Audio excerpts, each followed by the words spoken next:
అందరికీ నమస్కారం. ఈ రాశి వారికి జరిగే శుభాలు అశుభాలు ఏంటో తెలుసుకుందాం. ఈ వీడియోని తప్పకుండా చివరి వరకు చూడండి. ఈ వీడియోని ఇంకా లైక్ చేయకపోతే వెంటనే లైక్ చేయండి. ప్రతిరోజు మీ రాశి ఫలాలు అందరికంటే ముందుగా తెలుసుకోవాలంటే కింద కనిపిస్తున్న రెడ్ కలర్ సబ్స్క్రైబ్ బటన్ ని క్లిక్ చేసి పక్కనే ఉన్న బెల్ బటన్ ని యాక్టివ్ చేయండి. అలాగే ఈ వీడియోని తప్పకుండా మీ మిత్రులతో షేర్ చేయండి.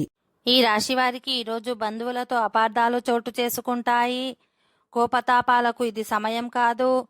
సహచరులను సహకారం తీసుకోండి. వృత్తి ఉద్యోగాల్లో చిన్న చిన్న సమస్యలు ఎదురవుతాయి. ప్రణాళికబద్ధంగా పనిచేస్తే లక్ష్యాన్ని చేరుకుంటారు. ఆశించిన విధంగా మంచి ఉద్యోగం లభించే అవకాశం ఉంటుంది. ముఖ్యమైన పనులు పూర్తవుతాయి. పిల్లల నుంచి శుభవార్తలు వింటారు. శుభ పరిణామాలు చోటు చేసుకుంటాయి. మిత్రులతో విభేదాలు సమసిపోతాయి. ఉద్యోగం మారటానికి ఇది సమయం కాదు.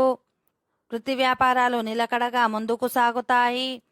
ఉద్యోగంలో తలకు మించిన బాధ్యతలు మీద పడతాయి. ఇంటా బయట బాగా ఒత్తిడిగా ఉంటుంది. ఆర్థిక పరిస్థితి అనుకూలంగానే ఉంటుంది. ఉద్యోగ ప్రయత్నం ఫలిస్తుంది. కొద్దిగా ధనలాభం కూడా ఉంటుంది. కొత్త పరిచయాలు ఏర్పడతాయి. ధైర్యంగా నిర్ణయాలు తీసుకుంటే కుటుంబ సమస్యలు పరిష్కారం అవుతాయి. ఓకే ఫ్రెండ్స్, ఈ వీడియో నచ్చినట్లయితే మా ఛానల్ని సబ్స్క్రైబ్ చేసుకోండి.